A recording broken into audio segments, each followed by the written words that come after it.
Hello, I'm Joel Daring with the Volleyball Hall of Fame.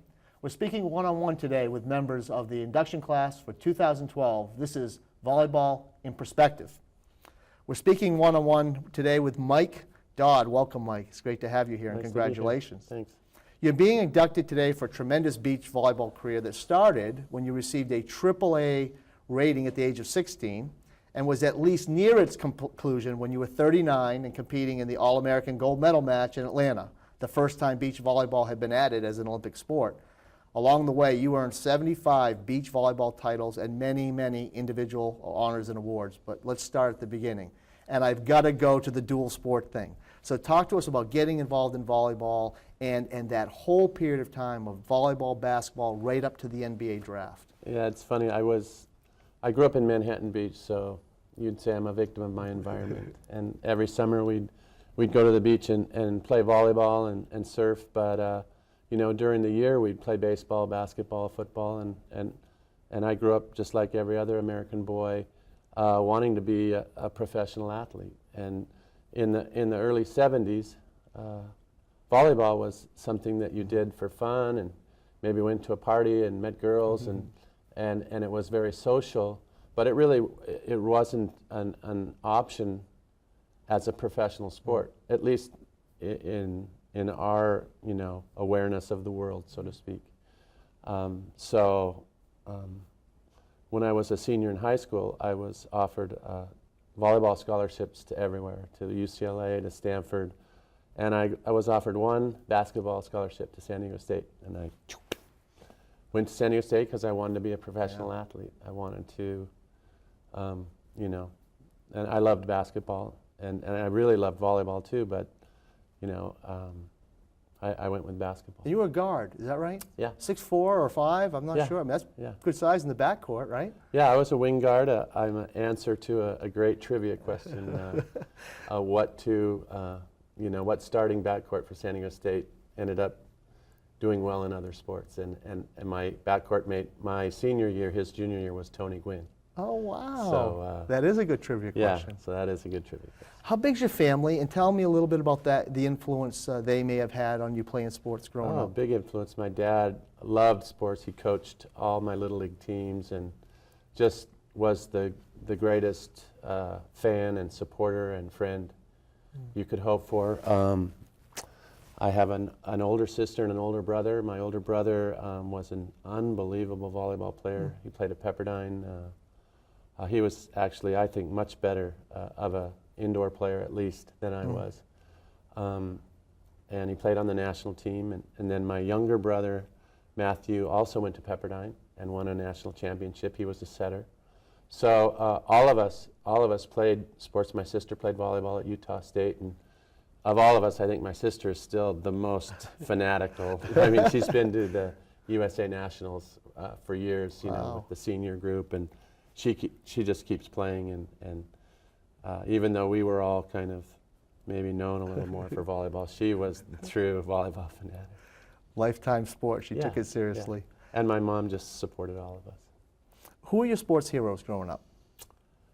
I was a huge Lakers fan, and I was a huge UCLA fan growing up in Los Angeles. So I think Jerry West was someone that I really looked up to and admired. And Coach Wooden and everybody at UCLA, from Lou Alcindor at the time to Bill Walton to Greg Lee, to all the great players that played at UCLA.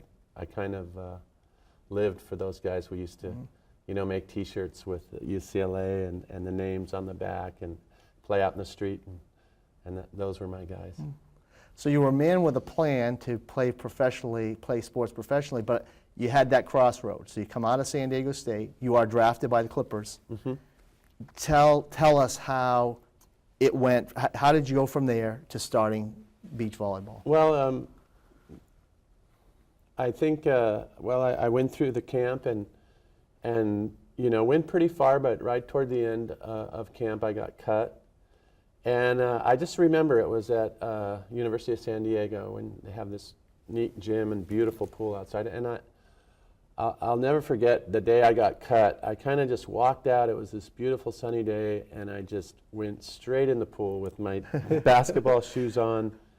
And basketball had become really tough. You know, I was never, you know, super bulky. I was always really thin and wiry, and the game had gotten so physical, and you know, just trying to really compete at that highest level, I was getting pretty beat up, and I just remember almost being a little relieved, you know, diving into the water and saying, all right, now I'm going to see how far I can go with volleyball, because it was just something that I knew I maybe had more just kind of natural aptitude, and maybe the sport was even better fit for me, but I knew I had to try in basketball, and then I always knew volleyball would be something I'd do after.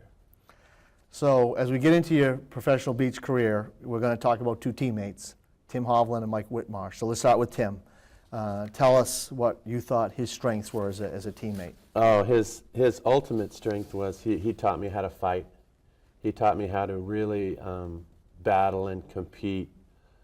We were so different personality-wise.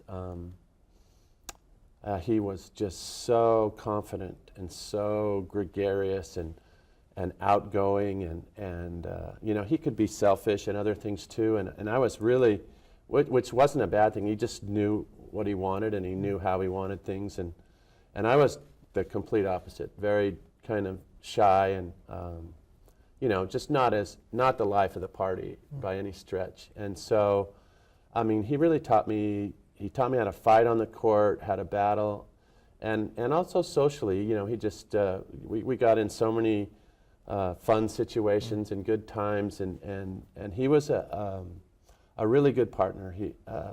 He's sometimes people would just see how animated he was on the court, and how often he'd look at me like he'd want to kill me, and you know, but I never really got a negative feeling from him. I just knew how much he wanted to win, and if I didn't do something to his expectations, I knew he would let me know in one way or another, and but it was never a bad thing. I loved playing with him. I loved every moment of it, from traveling to playing. You know, we're still friends today. Well, I believe you won 5 Manhattan Beach Open titles with him, and I think 4 U.S. Open championships, which were really like world championships then. A favorite?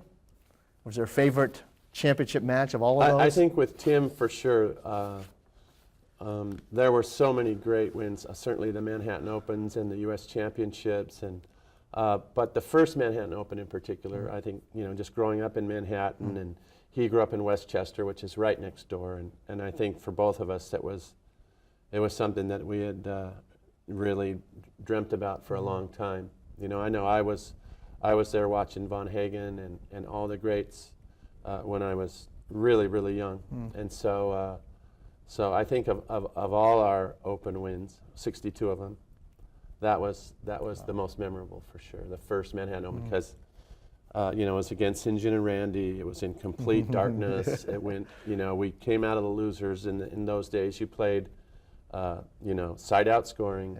Yeah. Semis was 2 out of 3 to 11, which went 3. The finals of the winners was 2 out of 3 to 11, that went 3.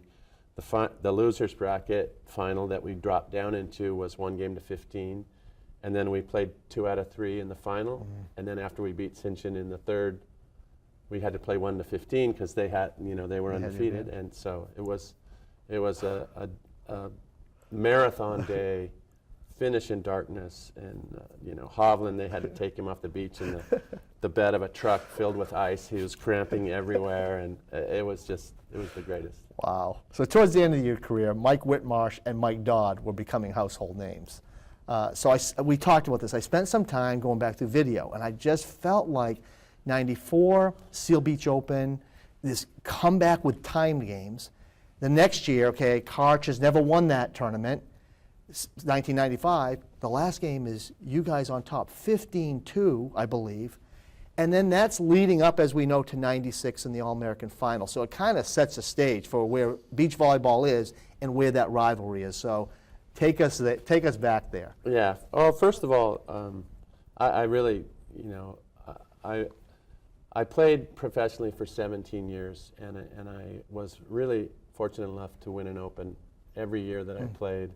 I even won 2 after the Olympics with Mike Whitmarsh, and I won, I think, 5 with Karch and 1 with Ricky Ludes and a couple with Pat Powers. But really, Tim Hovland and Mike Whitmarsh were my 2 partners, and it was really interesting, the timing of life, because I think playing with Tim really prepared me for when I played with Mike, because Mike was younger and he was just really starting to come into his own. He'd already paid his dues and he was just starting to hit the highest level of playing. And my role with Mike was completely different. I was a leader.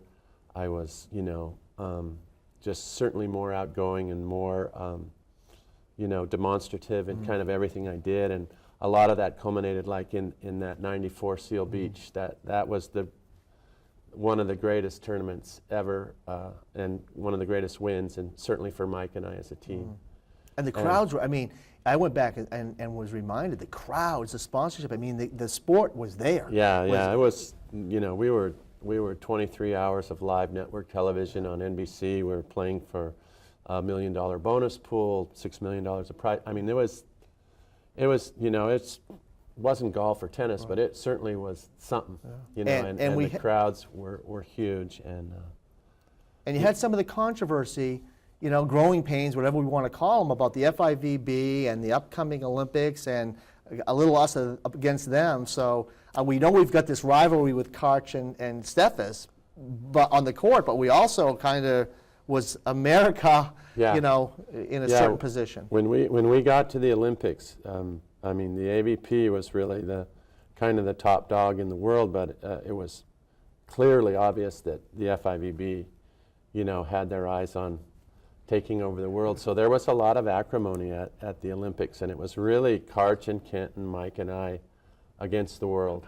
We had another American teammate, Sinchen Smith and Carl Hinkle, but they had been playing on the FIVB tour, and they were kind of considered part of the FIVB family, whereas we were just these guys that really refused to play on their tour.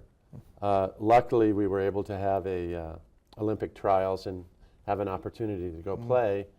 And so entering that Olympics, it really did feel like us against them. And as it turned out, it was by far the greatest volleyball experience I ever had, was competing in those Olympics and, and just making it to the medal round and then winning, to know that I was going to be one of the American teams in the final, and then going to the match right after and just screaming myself hoarse, rooting for Karch against Canada to make it, and we did it.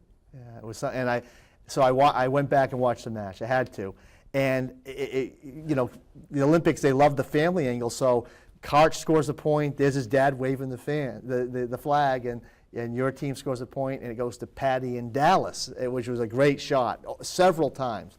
But so you can talk about that if you would, and the enjoyment of that, but it also makes me think about the difficulty of juggling family and a professional career. So talk about that a little bit. Yeah, it was really easy, to be honest, for me, because my wife is so amazing, and she played professionally. She played at UCLA and then played professionally. She actually had one summer in '85 when she played with Jackie Silva and won like 11 out of 12 tournaments, and it seemed like every weekend, every Sunday that summer, I'd come home and she'd be the top dog, But she was just great. So it was easy, and there is sacrifice. And I've been coaching now for 8 years on the international tour, and there was even more sacrifice with that, as far as being away from family and traveling so much.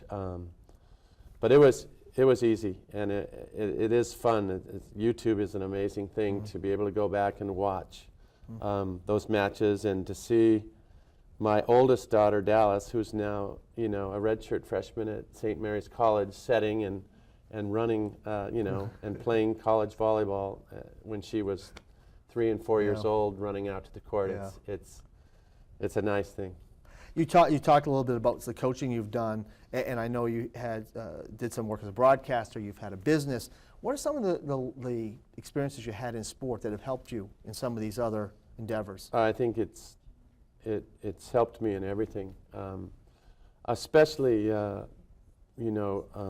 really being involved in the growth of the AVP. I don't think.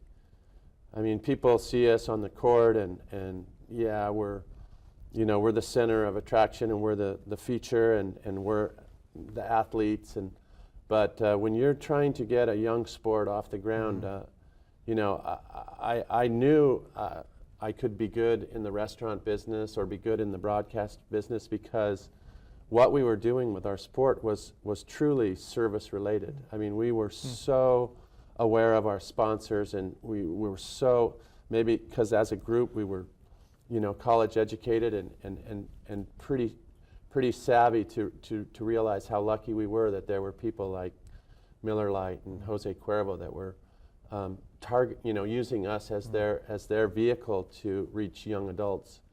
And so, I'd felt like I'd been in the service business, all my life, either servicing our sponsors or being amenable to our fans and to television and promoting our sport. So when I went into the restaurant business, I didn't know a lick, but I knew what I didn't know. And so even through our AVP board of directors, I was able to get a family member of an advisor who had been in the business, who was my general manager and ended up being a part owner. And in broadcasting, it was the same thing. In broadcasting, you had the very same rhythms of sport, in that you really had to prepare and study for what teams you had or what you were going to do. Then all of a sudden, the lights are on, the red lights in your face, and it's action, and you have a match and a beginning and a conclusion, and then you'd be done, and you'd go have a beer after, and it was very much the same rhythm as sports. So I enjoyed that element of it as well. We saw this coming, but my next to last question is about sand volleyball in college. What's your thought about the beach volleyball in general, and just where it's going to go? Well, having two daughters, I have a lot of pretty poignant thoughts about that. First and foremost, I'm ecstatic because I just think that the way things are set up, especially for young women in the United States, there's the club system that they play for 8 months of the year, and then they go straight to high school and play for another 4 months of the year. And I think it's, there's so many scholarships for the women in our country available, and that this has proliferated this huge, business of volleyball for women, and it's led to, incredibly skilled 17-year-old women that come out of high school to college, but in my opinion, not necessarily well-rounded as far as they've played, maybe even from 12 or 13 years up to 17 years non-stop indoor volleyball, which is very hard on physically on your body and mentally as well, because you're constantly in this kind of structured team environment that, don't get me wrong, it's a great environment. I lived in it my life. But I think kids also need to be kids, and beach volleyball is an outlet where you can just kind of go out and enjoy volleyball. And it's played on soft sand, which is incredibly forgiving and actually therapeutic for your joints and strengthens your muscles. So the fact that sand volleyball is not only becoming a collegiate sport, but it has already begun to filter down into the club levels now, where the big clubs are starting their own sand programs. And just the fact that young women are going to get maybe 2 or 3 months out of every year in a different environment, playing more for fun, just enjoying the game, I think is going to lead to a much healthier women athlete and women volleyball player down the line. I think right now I see so many women who, even when they get to maybe their sophomore or junior year, they're so, for lack of a better term, burnout, and they've been doing it so long, and it's not going well, and they just stop volleyball altogether, and they never go to beach, or they never keep playing. It's because it's almost like they had gotten so intense for such a short period of time. And that's really sad, because there are so many great players that I think if they had just been given some more breaks on the way, and just let themselves be kids and let themselves enjoy the game, it would be great. So it's a really long answer it's good, though. It's good insight. to something that I obviously feel very passionate about, having 2 daughters myself, but I'm ecstatic. Yeah, that's great. I'm ecstatic. Last question. How does it feel being inducted into the Volleyball Hall of Fame? I'm humbled and I'm honored. The 2 H's. Just the guys that are being inducted with me, Peter and Jeff and the rest of the crew, that guys I've played with, guys that I've admired. Right after our gold medal match in Atlanta, I was lucky enough to come back a few days later and watch Peter lead the Dutch team over the Italians in the final in Atlanta, and I always admired him. And so to be not just with my fellow inductees here this year, but with everyone that's come before, to be even considered with the group is truly an honor. Well, thank you for taking time with us today. It's been great to have this chance to chat with you. Congratulations on your induction. We've been speaking with Mike Dodd of the Volleyball Hall of Fame, class of 2012. This is Volleyball in Perspective, and I'm your host, Joel Deering. Thank you for watching.